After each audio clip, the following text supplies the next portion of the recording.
In today's tutorial, as requested by a couple students, we're going to cover the Rotate Pages tool at the document level, which some of you already may know, of course. We're also going to cover the document Flatten and Unflatten tool, when to use those effectively and when not to use those, and so forth, and kind of what they mean exactly for flattening or unflattening certain elements. We're also going to talk about adding or removing text from a post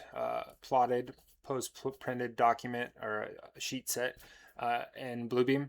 So kind of post edit or post edits, basically, how to apply and remove text at the all sheets level. So kind of quickly do that with one click and have it integrate for all sheets. Something that you may need or you may not need. A lot of times I find all these tools useful. I've used them all on a weekly basis and I continue to use them. So here we go. Let's get started. I have Bluebeam open. Today's Bluebeam, it doesn't matter what session you're in, or sorry, what version of Bluebeam review you have. It really shouldn't matter. They're all kind of act the same. So let's get started. First, I have a sheet set open that a lot of times this happens where you'll get a printed set that is somehow rotated, either clockwise or counterclockwise 90 degrees. So it's not good. You got to fix it right away. Just to read this alone, you can see the text is all rotated the wrong direction. So we're going to rotate this, as you can tell, to the right clockwise 90 degrees to the right to make this text align as it should. And it looks like first I would always check to make sure, scroll through the document, make sure everything's rotated the same. Sometimes maybe there's a sheet rotated the opposite way. If that were the case, I'll just show you real quick. So you can rotate individual pages in Bluebeam, and you can rotate all pages on the sheet as well. Say this was rotated again counterclockwise 90 degrees. Okay, so this one's totally messed up and the others are just need to be rotated clockwise 90. This one needs to be rotated clockwise 180 degrees, right? So this will happen too. I just wanted to show you that sometimes it's helpful to scroll through all the sheets to make sure they all look the same. So let's do this first. Let's edit sheet number 24 of 24 first. To get this back to the rotation orientation that the other sheets are in. So we're just going to right click on it and rotate pages, as you saw me just do. And we're going to rotate this clockwise 90 degrees. Make sure just this sheet is selected, right? And hit OK. Okay, now all the sheets look the same. And I prefer to do it this way where even though it's incorrect, having all the sheets look the same is a good first step. Because then you can just go up here and click document in the drop down and go second command down, rotate pages, right? And it looks like all you need to do is select all pages and then clockwise 90-degree rotation and hit OK. We should be good to go now. Everything's rotated correctly, it looks like to me. So that is the rotate pages tool by at the command, at the sheet level, basically, or at the document level. So next thing is we have some text up here, and I want to show you how I can quickly hide this text. Some of you already may know this little trick. Say I don't want to go back into Revit and there's just one small thing. I don't want to go back to Revit to reprint, although that is the preferred method, right? However, I've already printed 3 times and there's one small thing remaining that I need to remove from all sheets. All 200 sheets, for instance, maybe in a set, and I don't want to have to go and reprint that whole set again in Revit and fix that one thing. So in this case, it is this text up here that says, sheet whatever of however many sheets we have. So this text I want to remove. So I'm going to use the rectangle tool and create a white fill. So I'm going to select white fill up here. And line, you can either just minimize the line or change it to white. It doesn't really matter which direction you take. And we're going to click and drag over this to create a small box just big enough to cover the text here. I don't want to, the reason I don't want to make this huge is because maybe there's more text down here on another sheet. And we're going to apply this to all the sheets. So I just want to make sure I'm just covering this text itself. And this is a good way to do that, right? If you really want to see if it's covering, you can, change the opacity down to make sure it's just covering the text itself, right? And then change that opacity back up to 100%, so it's full. So we got that on this sheet alone. It's just on one sheet, however, covering that text. We want it for all the sheets. So we're going to right click and apply to pages is the command we're going to use here. So once we select that, you're going to have a dialog pop up where you just select which pages you want this to apply to. We want it to apply to all the pages. We're going to select that and click OK. So it is now, let's change to another page to make sure. So we have a small issue here. It looks like it didn't fully cover all the text, right?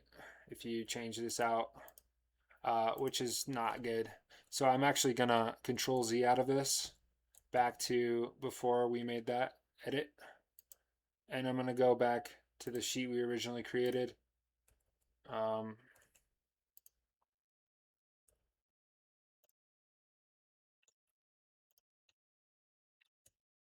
Which was this one, right? So this was, I forgot for a second which sheet we did that on, but it was on sheet A05. So we have this, we don't have it on the other sheets yet. So let's just make sure to make this big enough to cover that little bottom section that we didn't have covered, right? So maybe like that. And then we're gonna right click again and apply to pages, all pages, and okay. Now we're just gonna, so it was good that we checked that to make sure it actually covered the text. It would have kind of not been great to have that, those black ink lines on there at the top. All right, looks like we got that covered.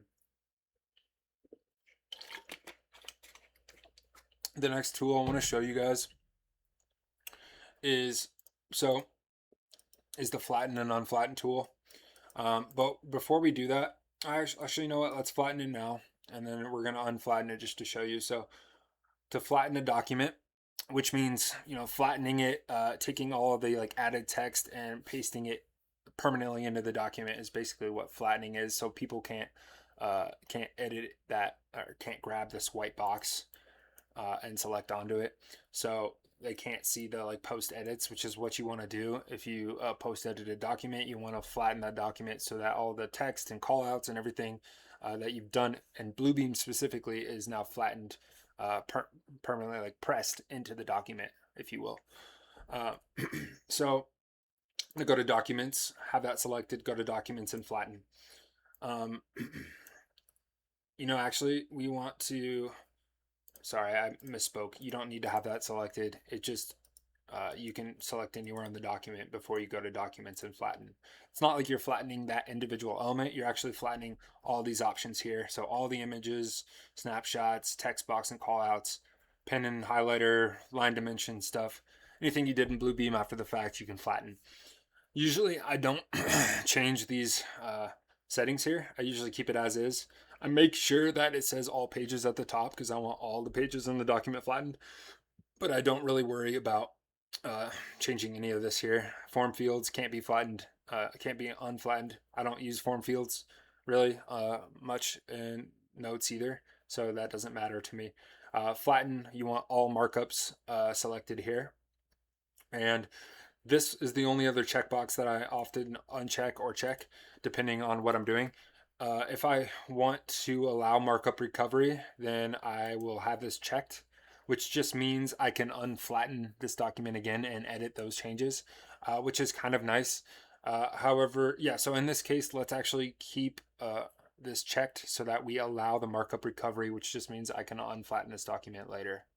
And I'll show you what that does. So we now have everything selected correctly, all pages. This is all good. Allow markup recovery, and all markups will be flattened. And then let's just hit the last step, is the flatten button. This will take a couple seconds here to flatten the document. And as you can tell, so just a quick test, you can grab the select tool, which is just V on your keyboard if you have the Bluebeam default keyboard shortcuts, and then just drag over that section. to make sure that that element is not, selectable. So that just means that shows you right there that that text cover of a white rectangle has been flattened and you can't see any black text here, which is great. All right, moving on. So that's good to go. One last thing, I just want to show you what the Unflatten tool does. So I'm going to click Unflatten. All you need to do is Documents, drop down, Unflatten. And you'll see, since we allowed markup recovery, I can highlight over this. And there it is again, is that white cover. I can move it, shift it, delete it, whatever I want to do. I'm going to Control Z and leave it there. And I'm going to flatten this again.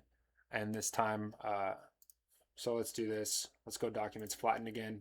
Since we just unflattened, let's flatten again. And let's not allow markup recovery because I don't need to edit this again. I know that text is, I want to hide it, so we're good. And make sure it's all pages. We're good. Flatten. Okay, great. So again, this will not be selectable. No one will be able to unflatten your document. And we're good to go. Last thing here, I want to show you that you can do this also with text. So I'm going to just hit T. Sorry, I move too fast sometimes. I'm going to hit T on my keyboard or find text up top, the text tool. And I'm going to type in some text here. I'm going to do all caps, not for construction. Okay. And I'm going to select out of this now. And I'm going to make this text, let's say 48 size font. Let's make it black here. Let's put it, let's center it. Let's expand this. So sometimes you'll put, of course, not for construction if the document set is not for construction, which is a lot of times the case. So you want something to signify that.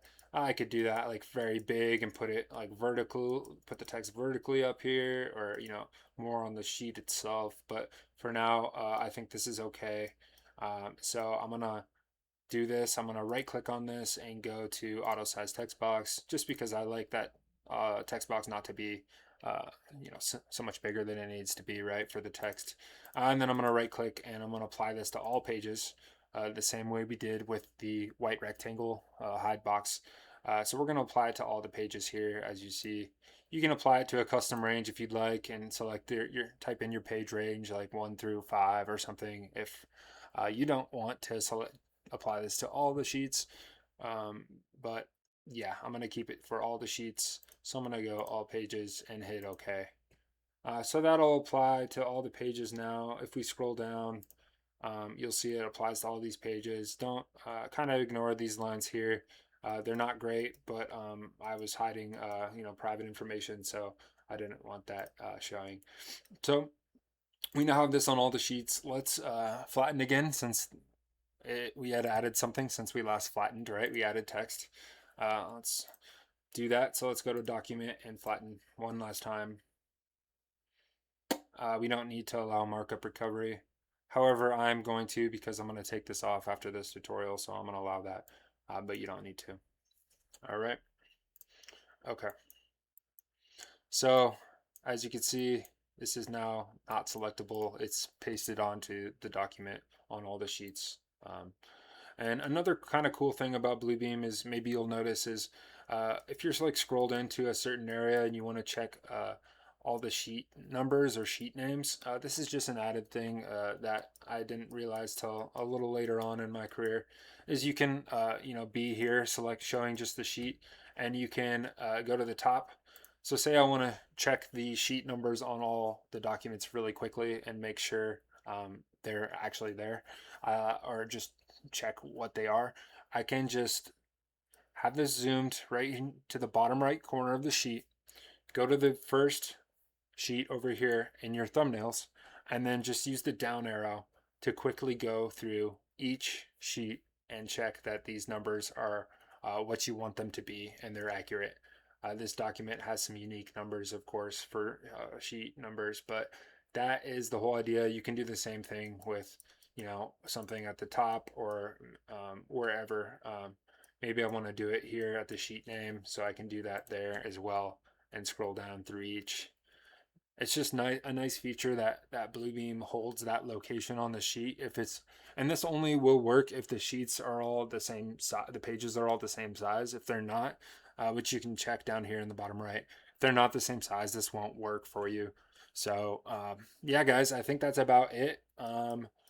We have made those edits. We edited this up here. We rotated the pages so they're more accurate. We added not for construction on all the sheets.